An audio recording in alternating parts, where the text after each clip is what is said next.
Bonjour, Linda Cusson, éducatrice, coach pour les familles et intervenant, auteure conférencière et fondatrice de Parents branchés. Une stratégie pour transformer positivement l'ambiance familiale. Votre enfant fait des gestes dérangeants constamment et c'est contre vos valeurs. Vous voulez transformer positivement une situation, un comportement, la relation avec votre enfant ou l'ambiance familiale. Et vous avez peu de temps car vous avez un horaire chargé. Je vous transmets une façon de faire, une stratégie qui fera une différence. Voici comment faire. Il faut savoir dès le départ que l'enfant a besoin de reconnaissance, sécurité et d'amour. En fait, adulte ou enfant, on a besoin de ces trois éléments-là. Alors, vous prenez du temps en famille et vous identifiez pour chaque membre de la famille qualité, passion et habileté. Vous les identifiez et vous les mettez par écrit et vous pouvez aussi les imager. Par la suite, vous l'affichez à la vue pour vous y référer en tout temps. Quand est-ce qu'on donne de l'attention habituellement? Oui, vous l'avez, c'est quand il y a des gestes dérangeants, quand il fait des actions négatives. Lorsqu'il laisse la vaisselle traîner sur le comptoir au lieu de le mettre dans le lave-vaisselle. Quand ils viennent de faire le ménage et on voit encore la poussière parce que les coins sont ronds. Quand sa chambre est en désordre. Et si on changeait ça? Le tableau des habiletés fera une différence. Voici pourquoi. La première, car nous allons répondre à son besoin de reconnaissance, d'amour et de sécurité de façon positive. La deuxième, c'est que nous allons savoir grandir son identité personnelle. Et la troisième, et non la moins, je crois la plus importante, c'est que l'enfant apprend par l'exemple.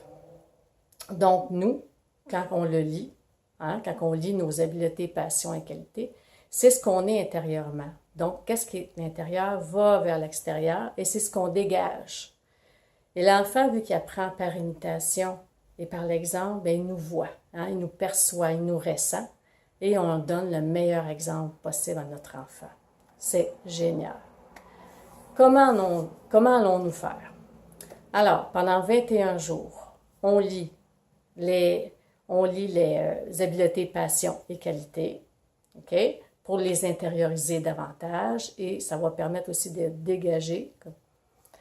La deuxième des choses, de vous y référer. Quand il y a des journées que ça va moins bien, c'est plus difficile, que ce soit pour soi ou pour les membres de la famille, que ce soit pour mon conjoint ou que ce soit pour un enfant, ça permet de recadrer, ça permet de se reconnecter aux forces de chacun. Et quand on lit pour nous, c'est que ça nous permet, on grandit en confiance, on grandit notre estime de nous autres mêmes et ça nous permet de continuer, ça nous donne le courage, ça nous donne le courage de foncer, d'avancer encore, car en les nommant, en les relisant, on revoit nos réalisations qu'on a eues dans les dernières années et ça nous fait grandir vraiment et passer au travers de tous les défis qu'on a et des mauvaises journées des fois qu'on peut avoir. Donc, ça a très grand bienfait. Et l'autre façon de faire, c'est que ça nous permet de valoriser les actions que notre jeune fait, que notre conjoint fait aussi dénommer, parce que lui-ci a besoin de ça, comme nous aussi.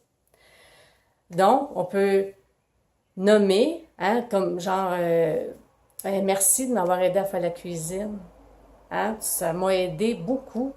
Hey, gars, c'est écrit sur ton carton comme quoi tu es disponible tu es toujours disponible pour ranger tes jouets. C'est génial, ça. Regarde comment tu es bon pour ranger tes jouets. Tes jouets sont bien placés dans les bons bacs. Et puis au hockey, là, tu l'as l'affaire, Tu es vraiment bon, tu travailles fort, je te vois, tu patines, tu veux, tu fais des belles passes ou tu fais des belles arrêts, t'es le gardien de but. Fait qu'on valorise les bonnes actions. Et en valorisant ces bonnes actions-là, il va avoir tendance à les reproduire car il aura reçu sa reconnaissance, l'amour et sa sécurité.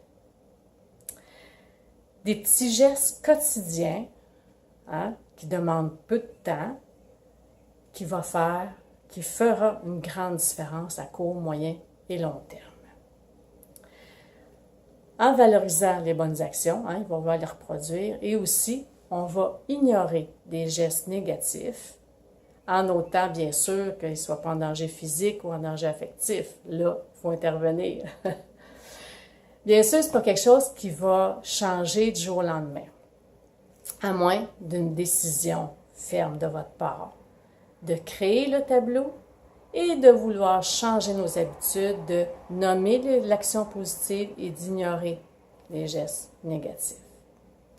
Alors, je vous souhaite un bon succès dans votre démarche. Vous aimez cette vidéo? Partagez-la, s'il vous plaît.